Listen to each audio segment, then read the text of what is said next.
IPL 2025 6వ మ్యాచ్లో Rajasthan Royals మరియు కేకేఆర్ తలబడిపోతున్నాయి. అండ్ ఈ మ్యాచ్ మార్చి 26వ తేదీన గౌహతి స్టేడియంలో ఆడుతున్నారు. సో ఈ మ్యాచ్లో అయితే రెండు జట్లు గెలిచి బోని కొట్టాలని చూస్తున్నాయి. అయితే అసలు ఈ మ్యాచ్లో ఆడబోయే ప్లేయర్స్ మధ్య ఎలాంటి బ్యాటిల్స్ ఉండబోతున్నాయి, ప్రీవియస్గా ఏ ప్లేయర్ ఎవరిని డామినేట్ చేశారు, ఇలాంటి ఇంట్రెస్టింగ్ విషయాలతో ఈ మ్యాచ్కి సంబంధించిన టాప్ 5 బ్యాటిల్స్ ఏంటో ఇప్పుడు చూద్దాం. నెంబర్ 5లో సునీల్ నరైన్ వర్సెస్ మహేష్ తీక్షణ. ఇదైతే పవర్ ప్లేలో ఉండబోయే చాలా important battle. Main last time చూసాం నరైన్ రాజస్థాన్ టీం మీద సెంచరీ కొట్టాడు. దీంతో ఖచ్చితంగా ఆర్ఆర్ టీం అతనితో జాగ్రత్తగా ఉండాలి. పైగా లాస్ట్ మ్యాచ్లో కూడా ఆర్సీబీ టీం మీద నరైన్ ఒక మంచి ఇన్నింగ్స్ ఆడాడు. సో ఈ మ్యాచ్లో రాజస్థాన్ టీం అయితే నరైన్ ఎంత ఎర్లీగా అవుట్ చేస్తే అంత మంచిది. అండ్ ఇప్పుడు వరకు వాళ్ళ దగ్గర ఉన్న బెస్ట్ వెపన్ మహేష్ తీక్షణ అని చెప్పుకోవచ్చు. ఎందుకంటే అతను పవర్ ప్లేలో చాలా బాగా బౌలింగ్ చేస్తూ ఉంటాడు. ఈవెన్ లాస్ట్ మ్యాచ్లో కూడా బాగా బౌలింగ్ చేశాడు. ఇన్ఫ్యాక్ట్ ప్రీవియస్గా అతను నరైన్ స్ట్రగుల్ చేశాడు. వీళ్ళిద్దరూ తలపడ్డ 3 ఇన్నింగ్స్లో 7 బాల్స్ వేసిన అతను 8 పరుగులు మాత్రమే ఇచ్చాడు. And most importantly Narine 2 times out చేశాడు. 7 బాల్స్లో 2 టైమ్స్ అవుట్ చేయడం అంటే మామూలు విషయం కాదు. దీంతో ఖచ్చితంగా రాజస్థాన్ టీం పవర్ ప్లేలో నరైన్కి ఎగెనిస్ట్గా తీక్షణ్ను యూజ్ చేస్తే వాళ్ళకైతే బెటర్ రిజల్ట్స్ వచ్చే ఛాన్స్ ఉంటుంది. ఇక నెంబర్ 4లో Shimron Hetmyer versus Varun Chakravarthy. ఇదైతే మిడిల్ ఓవర్స్లో ఉండబోయే ఒక క్రూషియల్ బ్యాటిల్.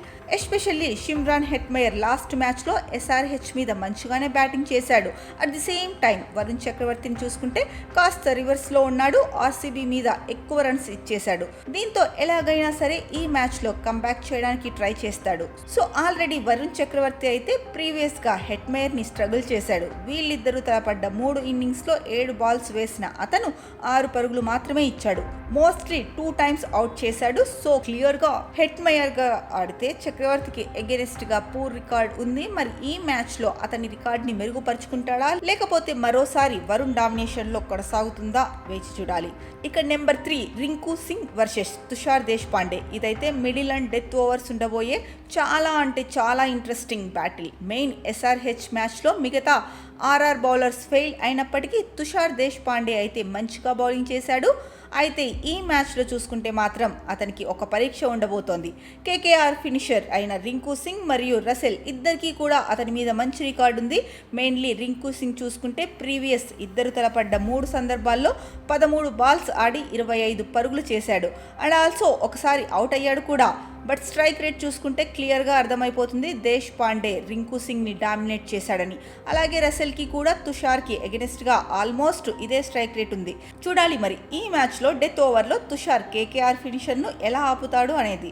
ఇక number 2 Sanju Samson versus Sunil Narine. ఇదైతే పవర్ ప్లేలో ఒక అదిరిపోయే బ్యాటిల్ అని చెప్పుకోవచ్చు. సో లాస్ట్ మ్యాచ్లో అయితే సంజు శాంసన్ మంచి ఫామ్లోకి వచ్చాడు. పైగా అతను ఇంపాక్ట్ ప్లేయర్గా ఆడుతున్నాడు కాబట్టి తన బ్యాటింగ్ మీద ఫోకస్ చేస్తున్నాడు. దీంతో కేకేఆర్ టీం సంజు శాంసన్ను వీలైనంత త్వరగా అవుట్ చేయాలి.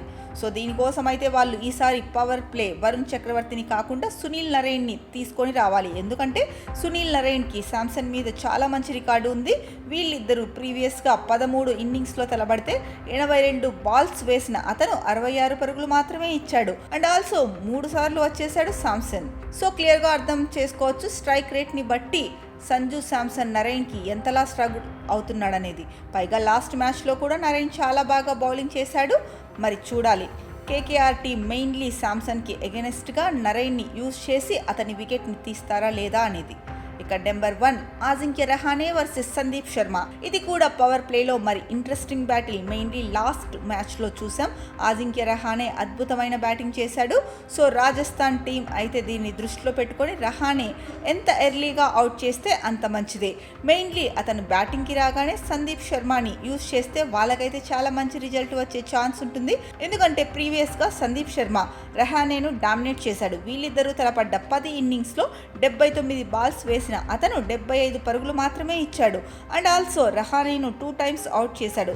సో దీంతో రాజస్థాన్ టీం మ్యాటప్ను ప్రాపర్గా ఎగ్జిక్యూట్ చేయగలిగితే వాళ్ళకైతే రహానే వికెట్ ఎర్లీగా దొరికేందుకు ఛాన్స్ ఉంటుంది. ఇక వీటితో పాటు మనం ఈ మ్యాచ్లో జైస్వాల్ అండ్ హర్షిత్ రాణా మధ్య కూడా ఒక ఎగ్జైటింగ్ బ్యాటిల్ చూడొచ్చు. ఎస్పెషల్లీ జైస్వాల్ హర్షిత్ రాణాకి ఎగెనిస్ట్గా 200 కంటే ఎక్కువ స్ట్రైక్ రేట్ ఉంది. అది కూడా అతను బౌలింగ్లో ఒక్కసారి కూడా అవుట్ కాకుండా చితక్ కొట్టాడు. చూడాలి మరి మ్యాచ్లో హర్షిత్ జైస్వాల్కి ఎగెనిస్ట్గా ఎలాంటి ప్లానింగ్లో వస్తాడు అనేది.